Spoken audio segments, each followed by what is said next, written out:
Christian! Hey, Christian! Who is this? It's me, Penny. Huh? Penny? Long time no see. I got your number from the group chat for the school reunion. Oh, I see. Are you on your way now? Yeah, I'm on the train. Anyway, the reunion's gonna be starting in a few hours. Did you really need to go out of your way to message me beforehand? Yes, what's the problem, baby? By messaging now, we can make all the necessary arrangements for a grand performance in advance. Grand performance? Wait, did you just call me baby? I've been thinking a lot about our surprise for everyone at the school reunion. I thought it would be better to get everything straight before we actually meet. Surprise? If you were intending on surprising everyone, telling me beforehand doesn't really make much sense. I forgot how slow you can be sometimes. Me and you are gonna surprise everyone together. We are? Why? You seriously need me to explain that?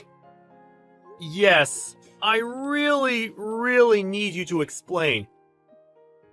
Why would you and I surprise everyone at the school reunion?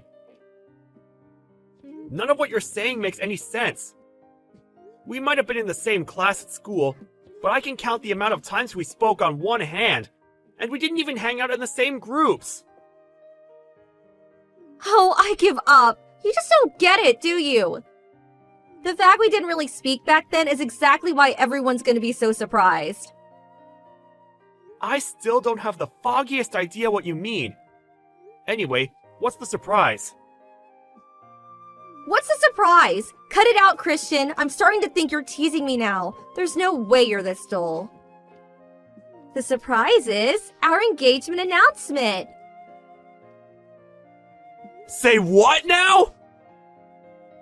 The only problem is, you still didn't give me an engagement ring, did you? You really should have planned this out better, you dummy. A ring would give our announcement more authenticity. That's why I think it's best we meet up before the reunion and go ring shopping together. We might not have the time to check out all the shops and find the ultimate ring of my dreams. But as long as you choose me one that costs at least $10,000, I'm not that fussed about the design. Oh yeah, and I'd be really happy if you proposed at the same time. The words the husband ends up choosing for the proposal are probably in the top 3 things married women get asked about later on. To make sure you choose something that sounds cool. Whoa, slow down a minute, Penny. I'm not following anymore. No, wait.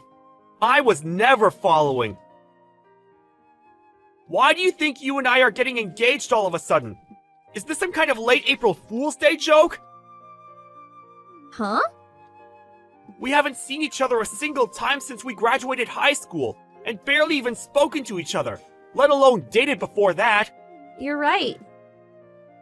We haven't been a couple until now. Huh? You're actually aware? God, my head hurts!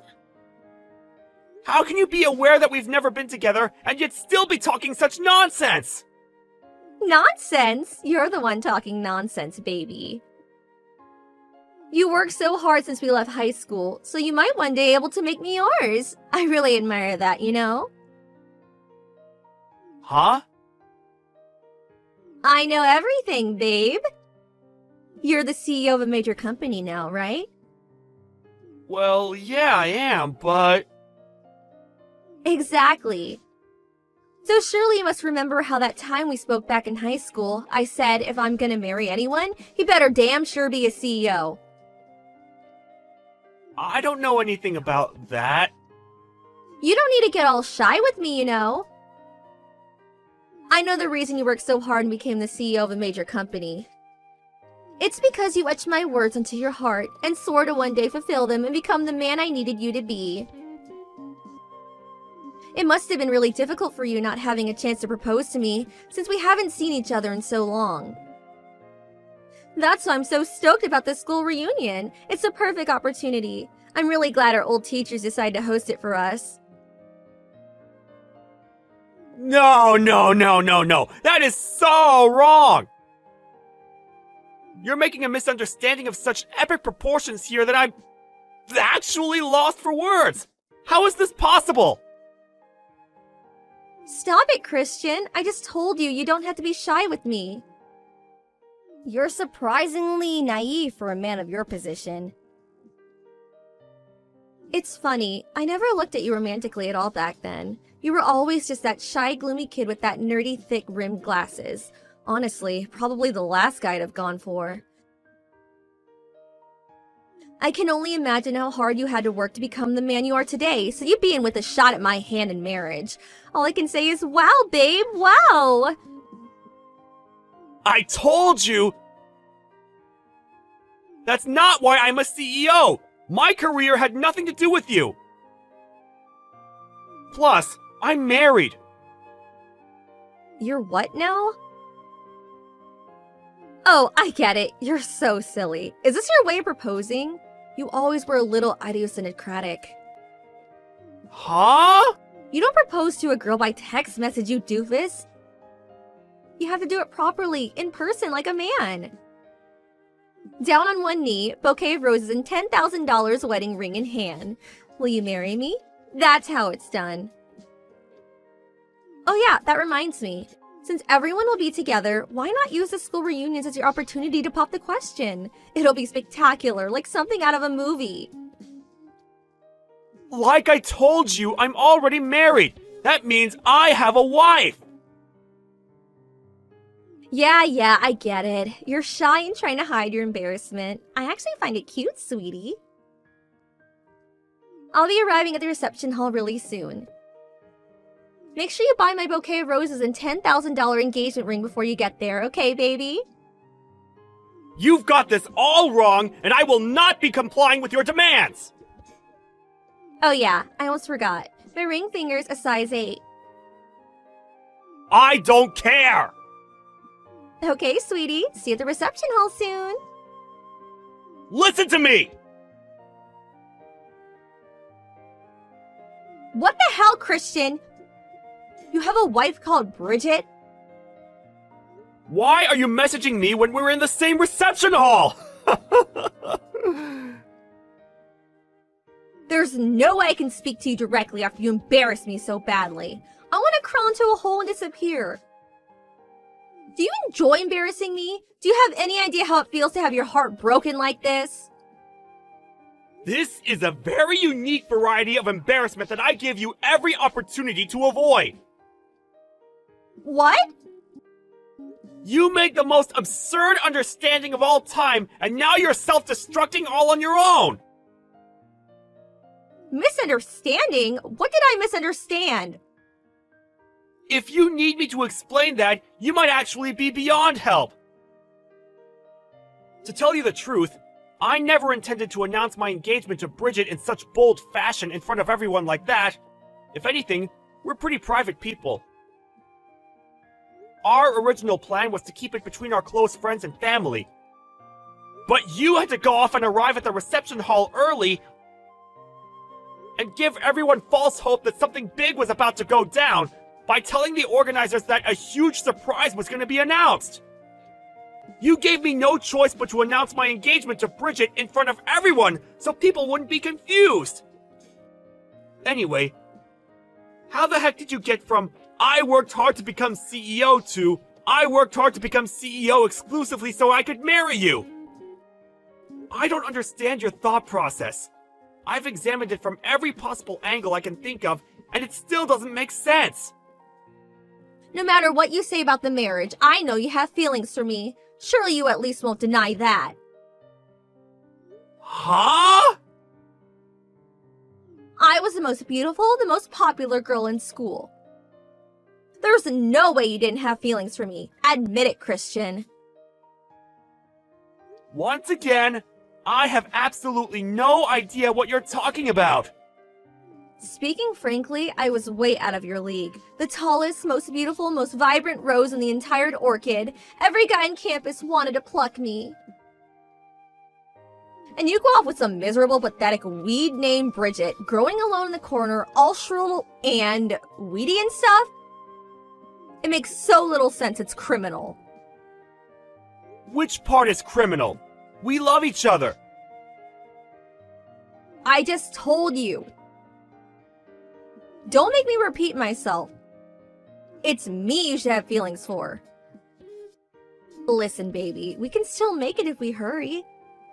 Douse her and weed killer by filing for a divorce and marry me instead. Tell me, Penny, what's your problem with weeds?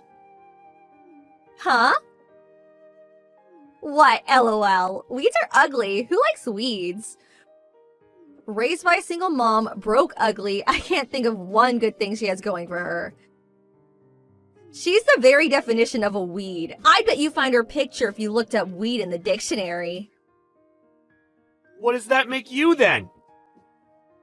A stinking corpse, Lily?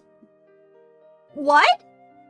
Does the foul stench of death accompany you wherever you go? What does that mean? Forgive me. Calling you a stinking corpse, Lily, is probably a little rude. Hey, are you insulting me? I never say stuff like this usually, but I just couldn't help myself. I couldn't just sit back and watch you talk about the woman I love like that. I'm the woman you love. Me.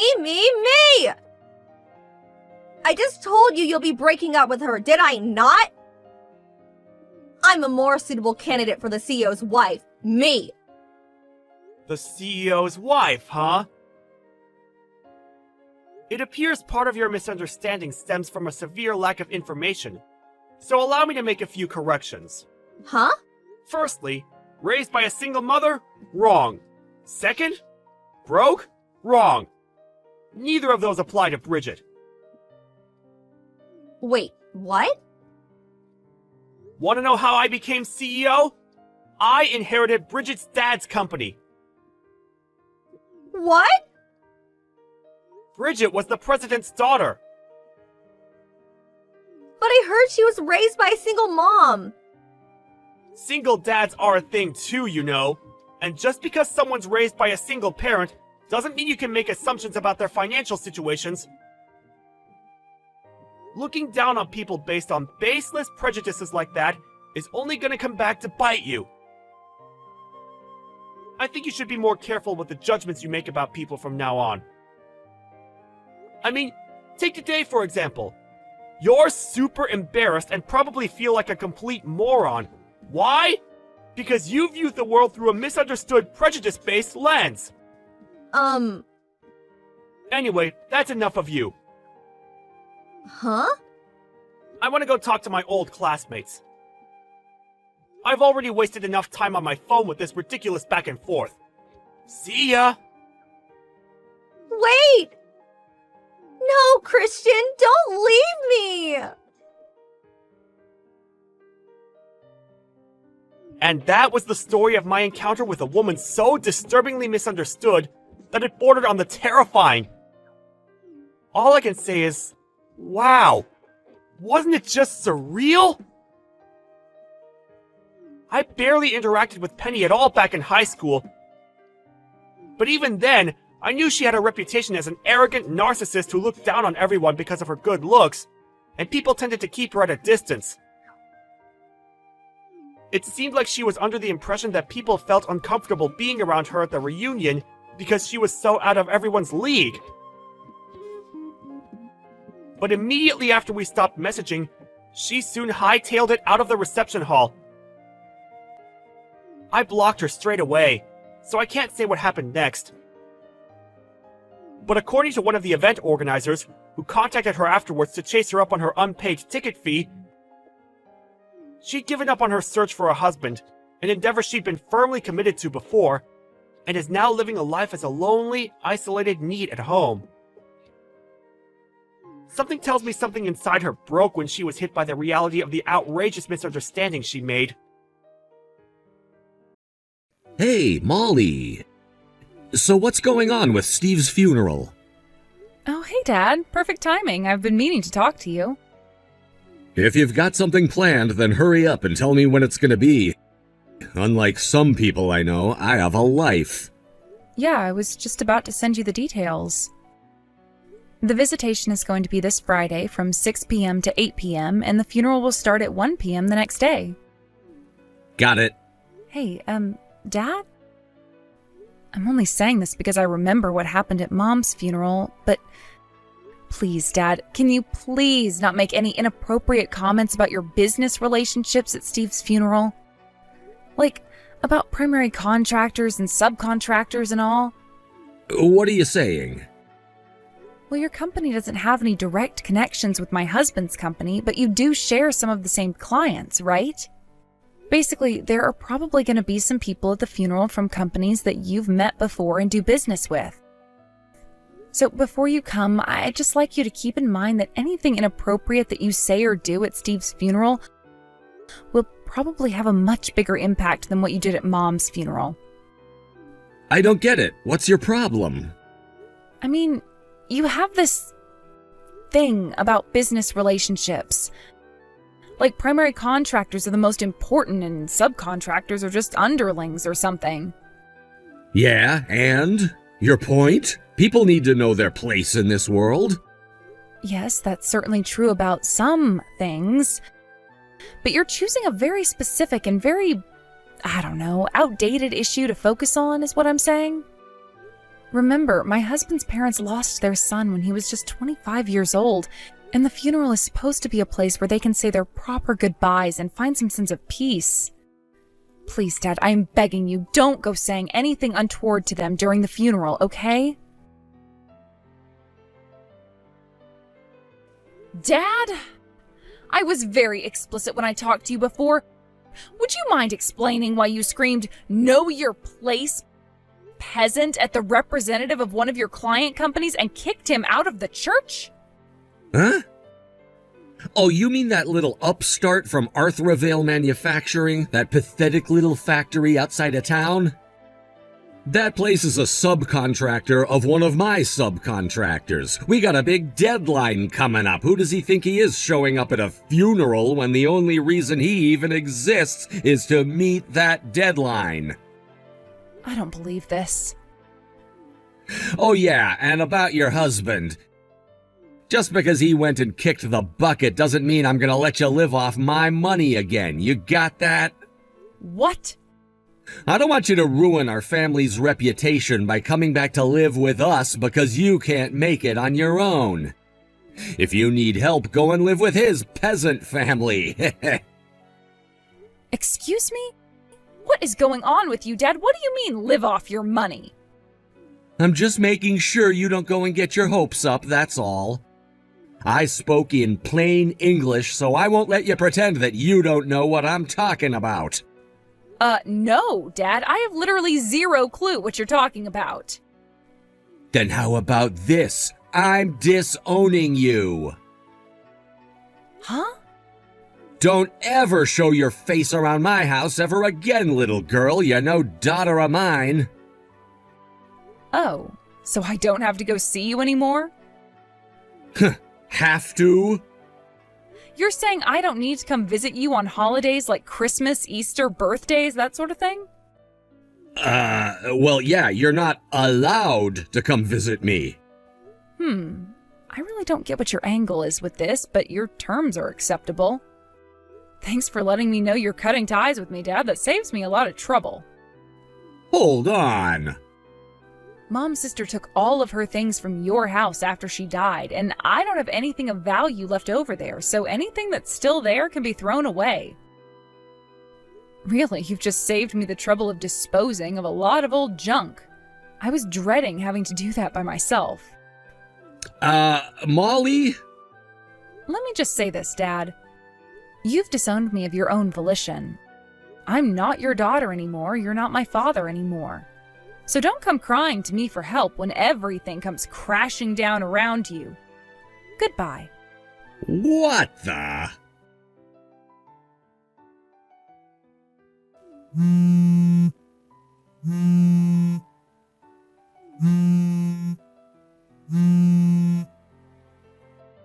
Hey, Molly!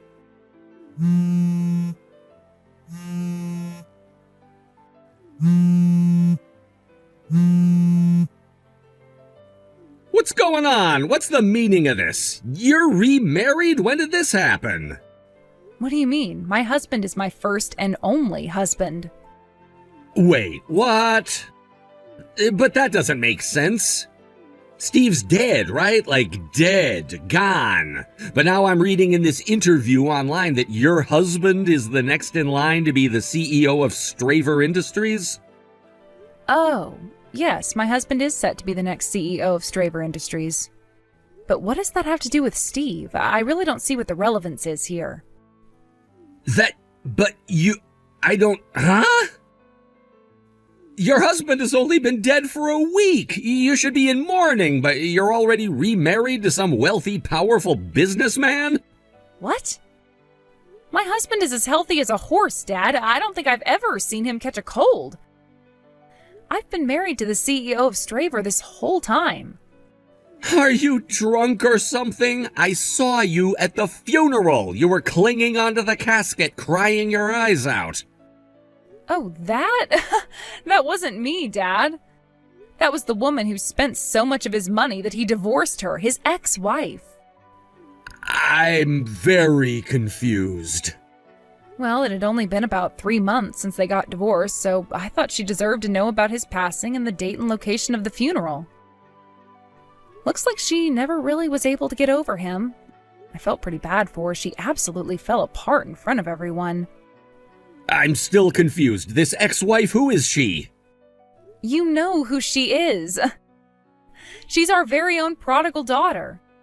She suddenly up and left home one day, and we haven't heard from her in about 10 years before she randomly showed up a year ago. She's my twin sister, Mandy. This is giving me a headache. Your sister? As far as twins go, we definitely do look a lot alike, and given the circumstances, I'm not surprised you couldn't tell the difference between us. But seriously, not only could you not tell the difference between us, you forgot who we married? Like, for real, Dad? Oh, yeah. In my defense, both of you brought your fiancés to the house at around the same time, so it's pretty understandable that I'd mix them up. Oh no, don't tell me. Did you make the exact same mistake that she did? What mistake? You're clearly having a hard time with this, so I'll start from the beginning. I've been dating the same guy ever since we were both in high school, remember? And that guy is Steve's younger brother. His younger brother? Oh! Your sister got married to the older brother, Steve, and you were dating the younger brother, Stuart! Yep, that's right. Stuart has been in line to inherit the leadership of Straver from his father ever since he started going to college. So he was going through a sort of business apprenticeship with his father while going to school. Wait, but Stuart is the younger son. Why would he be the one to inherit the business? What about Steve? He's the older son.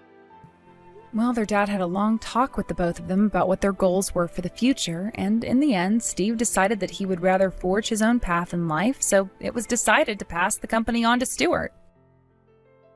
And by the way, Mandy swooped back into town like a vulture when she heard the news that I was engaged to the next CEO of Straver Industries.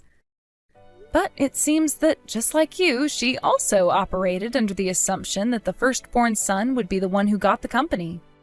Since she thought I was engaged to Steve, Mandy started in on a massive effort to steal him away from me and secure her business as the wife of a wealthy businessman. I see.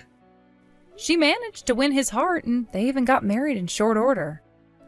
But just when she thought that she had succeeded in pushing me to the side, she had the horrifying revelation that it was Stuart and not Steve who would be taking over the company. It came as a massive shock to her. Yeah, I can imagine. That wasn't the end, though. After they got divorced, Mandy realized that she had actually fallen in love with him, even if he wasn't the wealthy businessman she thought he was. She even threw herself at his feet and begged him to take her back. But, well, she was just too late. Oh, I guess that explains why she was crying like that. Well, that's the end of the story. Did you get all that? Don't worry about Mandy. Aunt Gracie said she's going to look after her for the time being. You can leave her to us. Oh, okay. Well, thanks for that. It's strange to hear from you so soon, though, Dad. Didn't you just disown me as your daughter a few days ago? Oh, I guess I did. Hey!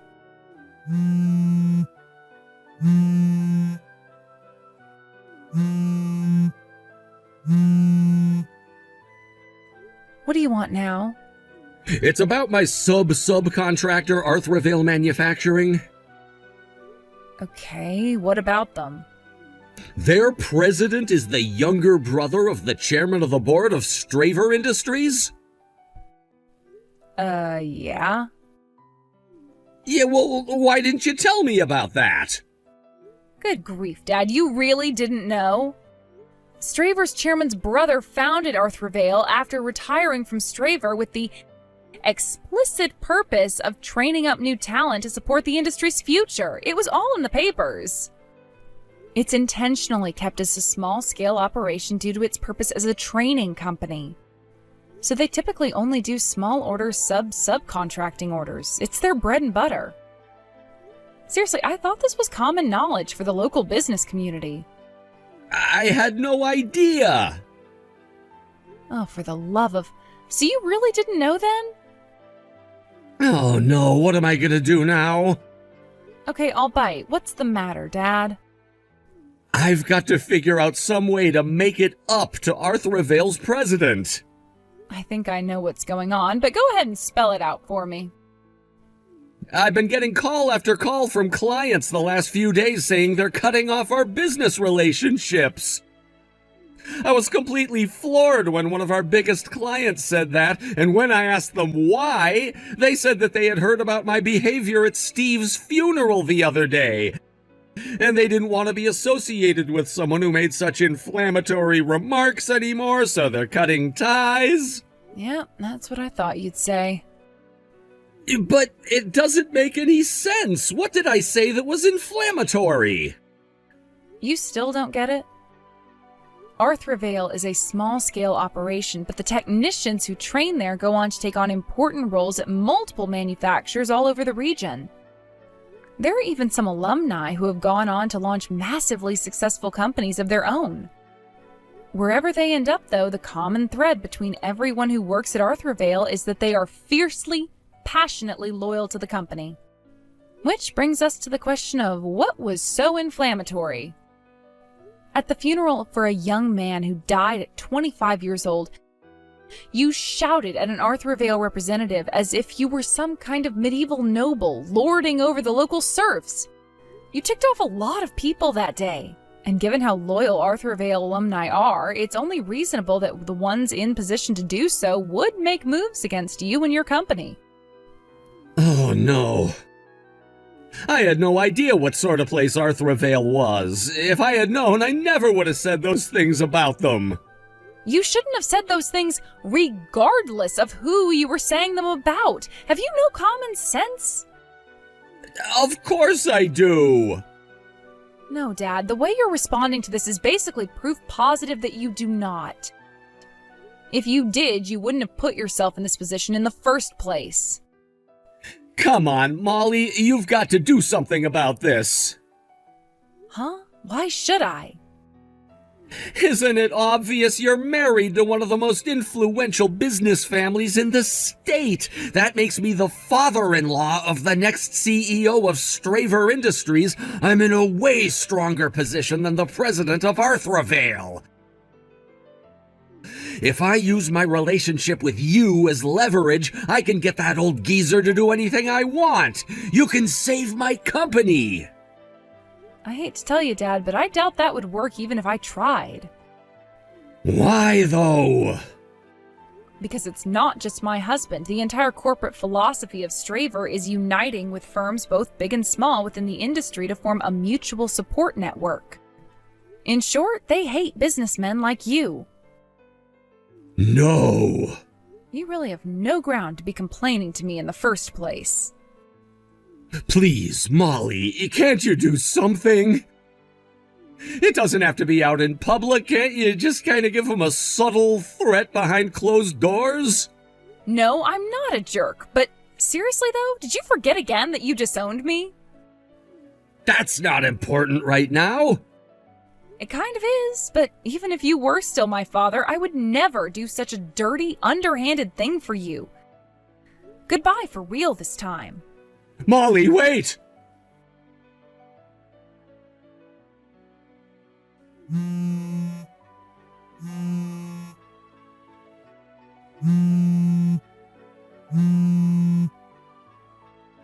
Molly! You've got to lend me some money. Your husband's family has more money than most countries. You should be able to get me what I need with zero trouble. I've lost over 90% of my clients. I can't go on like this. It's gonna drive me into bankruptcy. You can't let that happen to me. I don't need that much, just a couple $1 million to hold my company over until we can secure some new clients. Molly!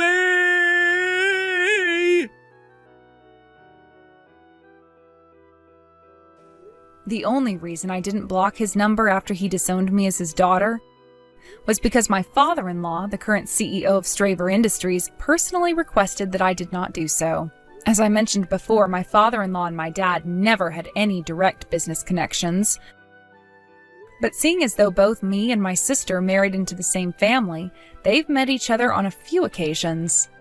He came to me and said that he wanted to see whether or not my dad was someone who was worthy of his help, as the father of his daughter-in-law. If my dad showed any sort of remorse for what he'd done, he would have been more than willing to help bring his company back from the brink of destruction. But alas, as you can see, my dad is incapable of remorse. We had a family conference, and after seeing my dad's last few texts, the decision was unanimous.